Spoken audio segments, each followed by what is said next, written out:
ശ്രീമദ്ഭാഗവതം പുരാണമമലം യദ്വൈഷ്ണവാനാം പ്രിയം യസ്മിൻ പാരമഹംസ്യമേകമമലം ജ്ഞാനം പരം ഗീയതേ. ശ്രീമദ്ഭാഗവതം പുരാണമമലം യദ്വൈഷ്ണവാനാം പ്രിയം യസ്മിൻ പാരമഹംസ്യമേകമമലം ജ്ഞാനം പരം ഗീയതേ. തത്ര ജ്ഞാനവിരാഗഭക്തിസഹിതം നൈഷ്കർമ്മ്യമാവിഷ്കൃതം. തത്ര ജ്ഞാനവിരാഗഭക്തിസഹിതം നൈഷ്കർമ്മ്യമാവിഷ്കൃതം. തച്ഛൃണ്വൻ വിപഠൻ വിചാരണപരോ ഭക്ത്യാ വിമുച്യേന്നരഃ. തച്ഛൃണ്വൻ വിപഠൻ വിചാരണപരോ ഭക്ത്യാ വിമുച്യേന്നരഃ.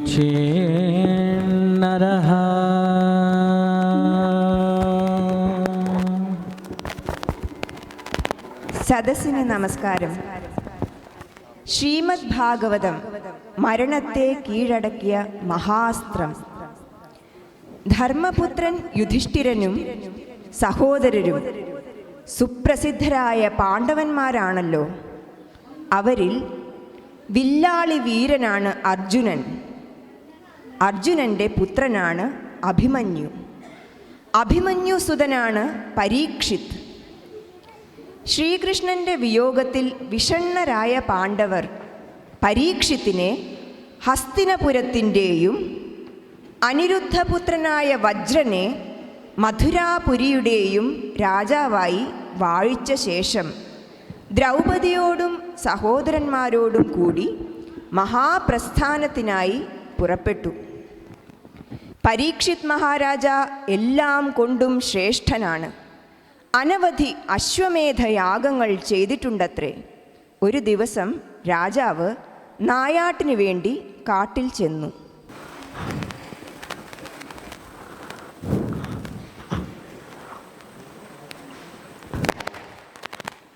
മഹർഷേ, മഹർഷേ, മഹർഷേ, വല്ലാത്ത ദാഹം, അല്പം ജലം തന്നാലും.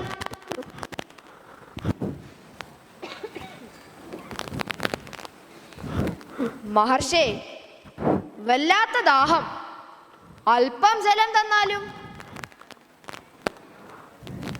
ഇദ്ദേഹം ധ്യാനിക്കുകയാണോ അതോ അഭിനയിക്കുകയാണോ? മഹർഷേ, വല്ലാത്ത ദാഹം, അല്പം ജലം തന്നാലും.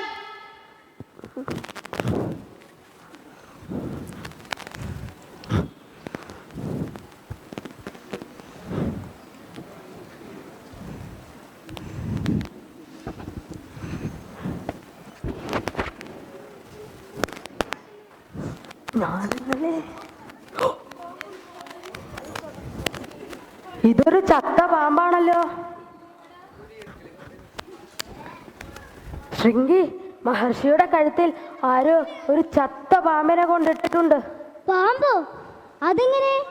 എൻ്റെ അച്ഛൻ ധ്യാനിക്കുന്ന സമയമാണല്ലോ. ആരെങ്കിലും മനഃപൂർവ്വം ചെയ്തതാകുമോ? ആണെങ്കിൽ അതൊരു ക്ഷത്രിയനാകും. ക്ഷത്രിയന്മാർക്ക് അവരുടെ കയ്യൂക്കിലാണ് ഗറും അഹങ്കാരവും. എങ്കിൽ ഞാൻ കാണിച്ചു കൊടുക്കാം.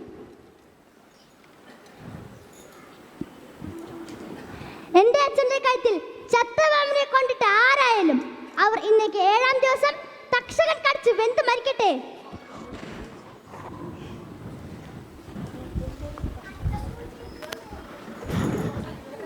അച്ഛാ,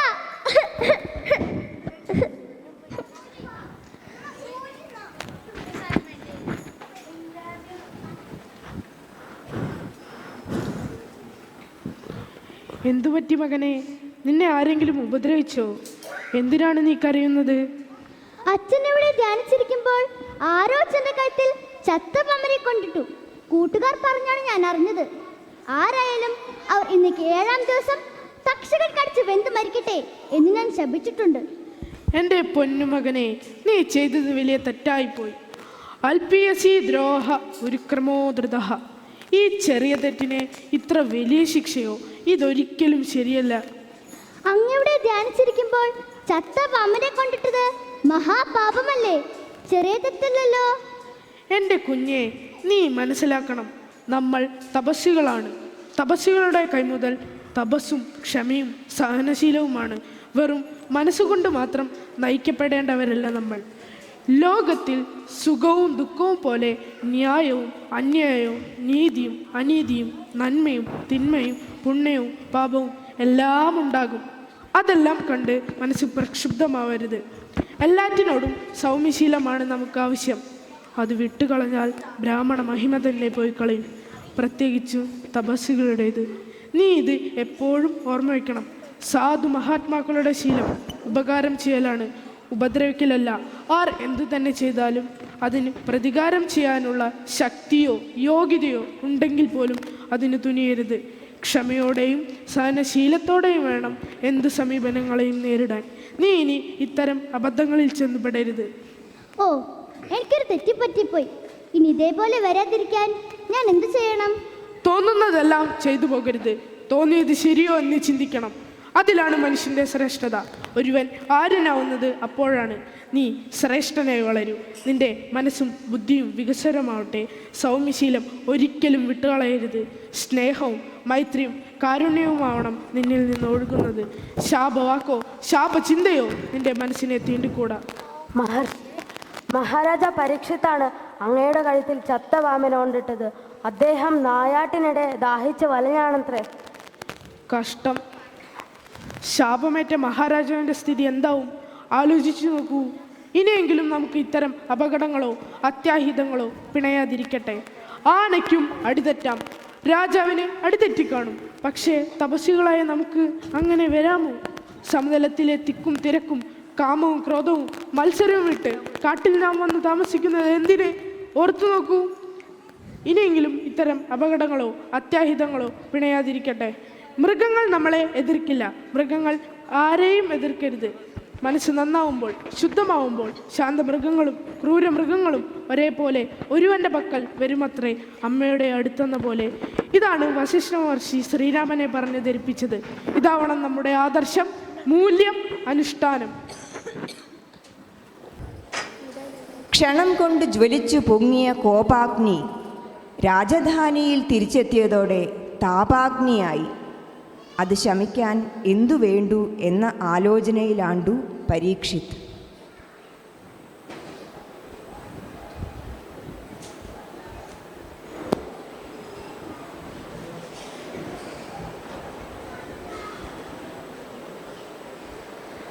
രാജൻ, ശമീക മഹർഷിയുടെ ശിഷ്യനായ ഗൗരമുഖന് അങ്ങയോട് എന്തോ ഉണർത്താനുണ്ടെന്ന്.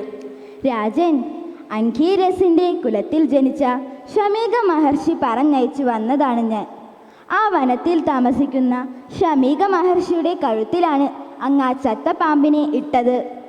ദയാലുവായ അദ്ദേഹം അങ്ങയോട് ക്ഷമിച്ചിട്ടുണ്ടാകാം. പക്ഷേ സ്വന്തം പിതാവിൻ്റെ കണ്ഠത്തിൽ ചത്ത പാമ്പിനെ കണ്ട പുത്രനായ ശൃംഗി അതീവ കോപിഷ്ഠനായി. രാജൻ, അതു ചെയ്തവനെ ഇന്നേക്ക് 7-ാം ദിവസം തക്ഷകൻ കടിച്ചു വെന്തു മരിക്കട്ടെ എന്ന് ബാലനായ ശൃംഗി ശപിച്ചിരിക്കുന്നു. കഷ്ടം. ഇത്രയും നല്ലവനായ മഹർഷിയോട് ഞാൻ ചെയ്തതൊട്ടും ശരിയായില്ല. ഗൗരമുഖ, നീ മഹർഷിയോട് പറയണം, ഞാൻ ചെയ്തത് വലിയ തെറ്റാണ്, എന്നോട് ക്ഷമിക്കണമേ. ശരി രാജൻ.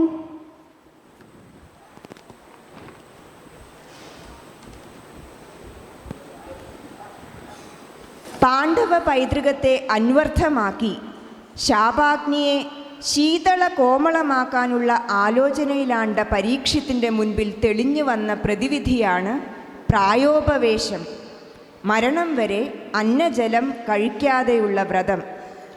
പ്രായോപവേശമെന്ന് പൊതുവെ കേട്ടിട്ടേയുള്ളൂ, ആരും കണ്ടിട്ടില്ല. അതിനാൽ വൃത്താന്തമറിഞ്ഞ് എമ്പാട് നിന്നും എല്ലാ തരക്കാരും അവിടെ വന്നു. ബ്രാഹ്മണ ശ്രേഷ്ഠർ, തപസ്വികൾ, വിദ്വാൻമാർ, സന്യാസനിഷ്ഠർ, സഞ്ചാരികൾ എല്ലാവരുമുണ്ട് അക്കൂട്ടത്തിൽ. അതിശയം! നിങ്ങളുടെ അഭിനന്ദനങ്ങൾക്ക് കൃതജ്ഞത. പക്ഷേ ഇത് അന്വർത്ഥമാകണമെങ്കിൽ ഈ വരുന്ന 7 ദിവസവും നിങ്ങൾ എനിക്ക് ഭഗവത് കഥകളും തത്വകഥനങ്ങളും പറഞ്ഞു തരണം. ആസന്ന മരണനായ ഞാൻ മനസ്സിലെ മോഹവും ഭ്രമവും നീങ്ങി അമരനാകണം.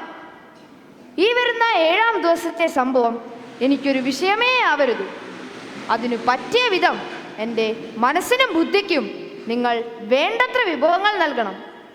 എങ്കിൽ മാത്രമേ നിങ്ങളുടെ അഭിനന്ദനങ്ങൾ അർത്ഥവത്താകൂ. ഓർക്കാപ്പുറത്ത് അതാ വരുന്നു യുവ അവധൂതൻ ശുഗബ്രഹ്മർഷി.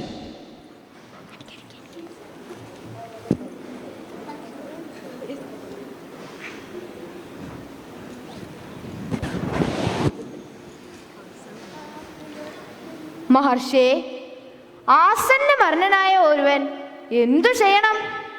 ആരെയാണ്, എന്തിനെയാണ് ധ്യാനിക്കേണ്ടത്? എന്തു ചെയ്താലാണ് ഏറ്റവും ഫലം കൈവരുക? മനസ്സും ബുദ്ധിയും എങ്ങനെ പവിത്രമാകും, നന്നാകും? രാജൻ, അങ്ങയുടെ ചോദ്യം വളരെ നന്നായി. ലോകത്തിന് നന്മ അരുളുന്നതാണിത്. അതെ, എല്ലാവർക്കും സമ്മതമായ അന്വേഷണം. അഭയം തേടുന്നവർ ആദ്യമായി ചെയ്യേണ്ടത് സർവാത്മാവായ ഭഗവാൻ ശ്രീഹരിയെ കേൾക്കുകയും സ്മരിക്കുകയും പാടുകയുമാണ്. അവസാന കാലത്തും മനസ്സ് ഭഗവത് സ്മൃതിയായിരിക്കും, ഹൃദയം അലൗകികമായി തീരണം. ഭഗവത് കഥനം അതിവിരളം തന്നെ. ദ്വാപരയുഗത്തിലാണ് ഈ ഭാഗവതം ഞാൻ അച്ഛനിൽ നിന്ന് കേട്ടത്. മഹത്വത്തിൽ വേദതുല്യമാണിത്. ശ്രീഹരിയിൽ മനസ്സ് പതിഞ്ഞു നിൽക്കാൻ ഈ ഭാഗവതം കേട്ടാൽ മതി. അതിൽ ശ്രദ്ധയുണ്ടായാൽ ഭഗവാനിൽ അങ്ങയ്ക്ക് പരമഭക്തി സിദ്ധിക്കും. ശുഗമഹർഷിയുടെ പ്രവചനം പരീക്ഷിത് രാജ അതീവ ശ്രദ്ധയോടെ കേട്ടു. സംശയങ്ങൾ ചോദിച്ചു, നിവാരണമുണ്ടാക്കി.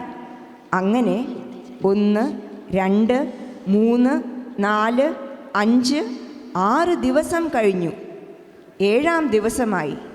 തന്നെ കടിക്കാൻ തക്ഷകൻ ഏത് നിമിഷവും വരാം. ബ്രാഹ്മണന്റെ ശാപവാക്കുകളാൽ പ്രേരിക്കപ്പെട്ട് തക്ഷകൻ അങ്ങേ നശിപ്പിക്കില്ല.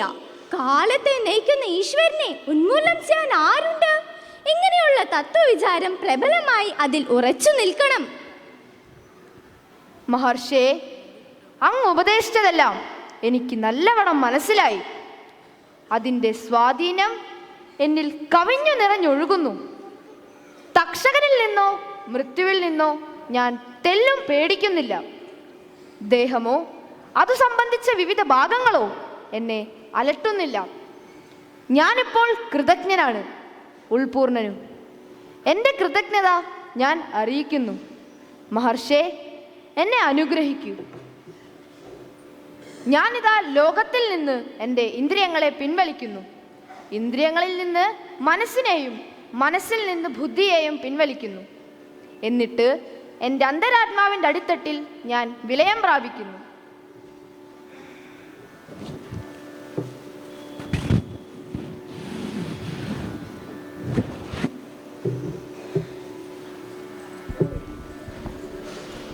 അങ്ങനെ അതാ മരണം വരുന്നതിന് മുൻപ് തന്നെ പരീക്ഷിത് മരണത്തെ കീഴടക്കിയിരിക്കുന്നു. തക്ഷകൻ പ്രതീക്ഷിച്ച പോലെ പരീക്ഷിത്തിനെ കടിച്ചു. ഭഗവൻ തക്ഷകാദിഭ്യോ മൃത്യുഭ്യോ ന ബിഭേമ്യഹം പ്രവിഷ്ടോ ബ്രഹ്മനിർവാണം അഭയം ദർശിതം ത്വയാ. ഭഗവൻ തക്ഷകാദിഭ്യോ മൃത്യുഭ്യോ ന ബിഭേമ്യഹം പ്രവിഷ്ടോ ബ്രഹ്മനിർവാണം അഭയം ദർശിതം ത്വയാ. ഹേ ഭഗവൻ, നിർഭയത്വവും നിർവാണവും അങ്ങ് എനിക്ക് കാണിച്ചു തന്നിരിക്കുന്നു. ഞാനിതാ ബ്രഹ്മത്തിൽ പ്രവേശിച്ചു കഴിഞ്ഞു. തക്ഷകനിൽ നിന്നോ മൃത്യുവിൽ നിന്നോ ഞാൻ തെല്ലും പേടിക്കുന്നില്ല.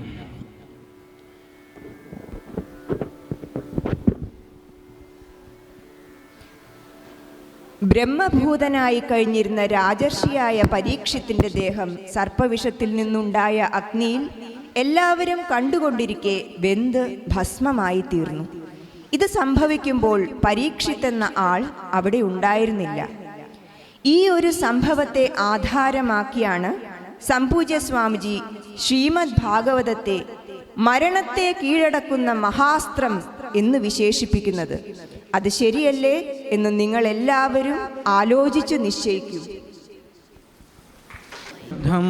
വിമുക്തം വികാരാദീനം പ്രസന്നം സദാ നിത്യബോധസ്വരൂപം പരം നിശ്ചലം നിർഗുണം സർവരൂപം ഭജേഹം സദാനുസ്മരാമി പ്രണൗമി. പ്രബുദ്ധം വിമുക്തം വികാരാദിഹീനം പ്രസന്നം സദാ നിത്യബോധസ്വരൂപം പരം നിശ്ചലം നിർഗുണം സർവരൂപം ഭജേഹം സദാനുസ്മരാമി പ്രണൗമി.